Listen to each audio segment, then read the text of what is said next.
السلام علیکم ورحمۃ اللہ وبرکاتہ۔ الحمدللہ رب العالمین والصلاة والسلام علی نبینا محمد وعلی آلہ وصحبہ اجمعین وبعد۔ طلباء عزیز، ہم لوگ تشبیہ تمثیل اور تشبیہ غیر تمثیل کی بحث پڑھ رہے تھے۔ سبق پورا ہو چکا ہے۔ اس کے بعد یہاں پر نموذج یعنی تشبیہ تمثیل اور تشبیہ غیر تمثیل کا نمونہ بیان کیا جا رہا ہے۔ پہلا نمونہ ہے قال ابن المعتز۔ ابن المعتز نامی شاعر نے کہا ہے قد انقضت دولت الصیام وقد بشر سکم الہلال بالعید یتلو الثریا کفاخر شرح یفتح فاہ لأکل عنقود۔ قد انقضت دولت الصیام، تحقیق کے صیام کی حکومت، روزے کی حکومت یعنی رمضان کا مہینہ قد انقضت پورا ہو گیا، ختم ہو گیا۔ وقد بشر سکم الہلال بالعید، اور پتلے چاند نے، باریک چاند نے عید کی خوشخبری دی۔ یتلو الثریا کفاخر شرح، یتلو تلا، یتلو طلوعاً کا معنی ہوتا ہے تابع ہونا، پیروی کرنا، پیچھے آنا۔ یتلو الثریا، ثریا نامی ستارہ پیچھے آتا ہے۔ کفاخر شرح، فاخر کا معنی ہوتا ہے منہ کھولنے والا۔ یہ فغارہ یا فغرو فغرن جس کا معنی ہوتا ہے منہ کھولنا، اسی کا اسم فاعل کا صیغہ ہے فاخر، منہ کھولنے والا۔ شرح کا معنی ہوتا ہے لالچی۔ شرح یشرح، شرحن کا معنی ہوتا ہے لالچی ہونا۔ یفتح فاہ، جو کہ اپنا منہ کھولتا ہے۔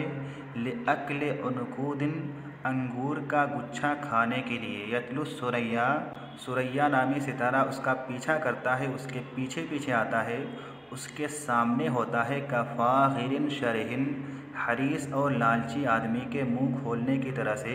یفتح فاہ، جو حریص اور لالچی آدمی اپنا منہ کھولتا ہے۔ لأکل عنقود، انگور کا گچھا کھانے کے لیے۔ تو اس شعر میں کس طرح کی تشبیہ پائی جا رہی ہے وہ الاجابہ میں بیان کیا جا رہا ہے، وہ دیکھتے ہیں۔ یہاں بیان کیا جا رہا ہے، جواب دیا جا رہا ہے، مشبہ کے نیچے ہے صورت الہلال والثریا امامہ، کہ نئے چاند جبکہ ثریا نامی ستارہ اس کے سامنے ہے۔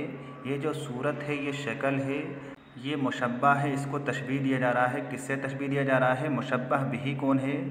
صورت شرح فاتح فاہ لأکل عنقود من العنب، ایسا لالچی آدمی جو کہ اپنا منہ کھولا ہوا ہے۔ لأکل عنقود من العنب، انگور کا گچھا کھانے کے لیے، ایسے آدمی کی شکل اور صورت سے تشبیہ دی جا رہی ہے ہلال کی شکل کو، ہلال کی صورت کو، جبکہ اس کے سامنے ثریا نامی ستارہ ہے۔ وجہ تشبیہ کیا ہے؟ صورت شیء مقوس یتبع شیئا آخر مکونا من اجزاء صغیرۃ بیضاء، ایسی کمان نما کوئی چیز جو کہ دوسری چیز کی پیروی کر رہی ہے، اتباع کر رہی ہے۔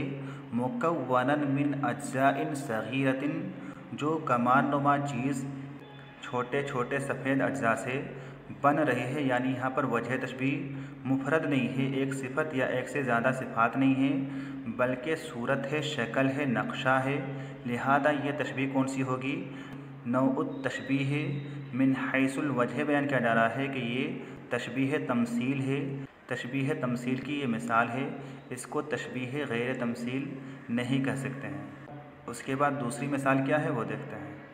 نمبر 2 میں بیان کیا جا رہا ہے وقال المتنبی فی الرثاء، متنبی شاعر نے رثا میں کہا ہے، یعنی مرثیہ پڑھتے ہوئے کہا ہے وما الموت الا سارق دق شخصه یصول بلا کف ویسعى بلا رجل۔ وما الموت الا سارق، اور موت نہیں ہے الا سارق، مگر ایک چور۔ موت ایک چور کی طرح سے ہے، موت ایک چور جیسی ہے۔ دق شخصه، اس کی شخصیت پوشیدہ ہے، ظاہر نہیں ہے، دکھائی نہیں دیتی ہے۔ یصول بلا کف، وہ حملہ کرتی ہے بغیر ہاتھ کے۔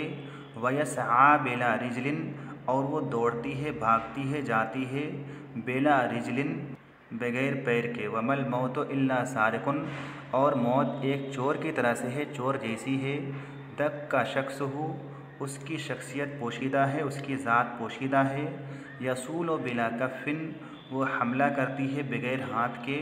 ویسعی بلا رجل، اور وہ دوڑتی ہے، جاتی ہے، چلتی ہے، بلا رجل، بغیر پیر کے۔ اس شعر میں کس طرح کی تشبیہ پائی جا رہی ہے وہ اجابہ میں دیکھتے ہیں۔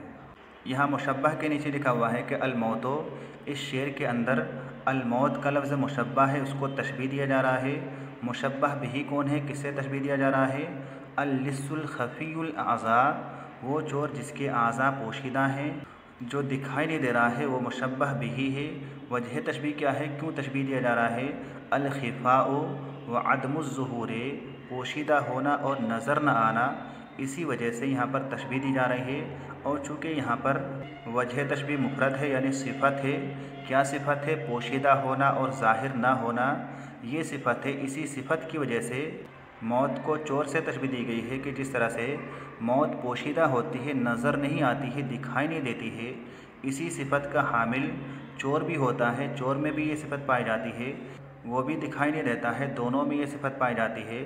تو یہاں پر وجہ تشبیہ کوئی صورت نہیں ہے، کوئی شکل نہیں ہے، اسی لیے یہ تشبیہ کون سی ہوگی؟ نوع التشبیہ کیا ہے؟ غیر تمثیل۔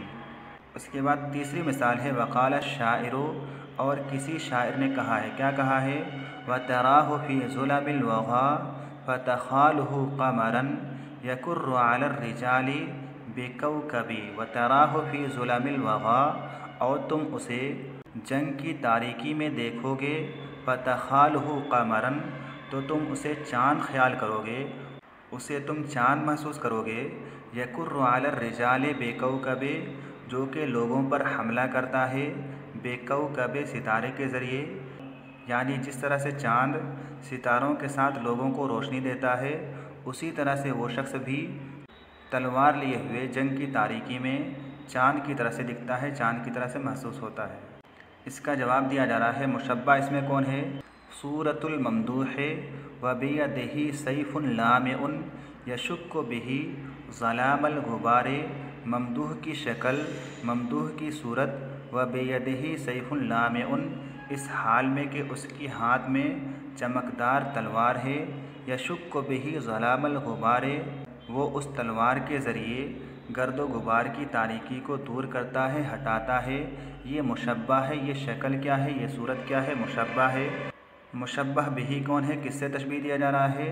صورت قمر یشک ظلمۃ الفضاء ویتصل بہ کوکب مضیء، ایسے چاند کی شکل، ایسے چاند کی صورت، یشک ظلمۃ الفضاء، جو کہ فضا کی تاریکی کو دور کرتا ہے، ہٹاتا ہے، ویتصل بہ کوکب مضیء، اور اس کے سامنے اس سے متصل، اس سے ملا ہوا چمکدار ستارہ ہے۔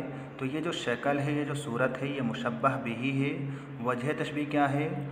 ظہور شیء مضیء یلوح بشیء متلألئ فی وسط الظلام، ظہور شیء مضیء یلوح بشیء متلألئ فی وسط الظلام، کسی چمکدار چیز کا ظاہر ہونا، یلوح بشیء متلألئ، جو کسی چمکدار چیز سے چمکتی ہو، فی وسط الظلام، تاریکی کے بیچ میں۔ یہ جو شکل ہے، یہ جو صورت ہے، یہ وجہ تشبیہ ہے، یعنی یہاں پر بھی وجہ تشبیہ کوئی ایک صفت یا ایک سے زیادہ صفات نہیں ہے، بلکہ صورت ہے، شکل ہے، اسی لیے یہ تشبیہ بھی کون سی ہوگی؟ تشبیہ تمثیل ہوگی۔ تو آج کے لیے بس اتنا ہی۔ السلام علیکم ورحمۃ اللہ وبرکاتہ۔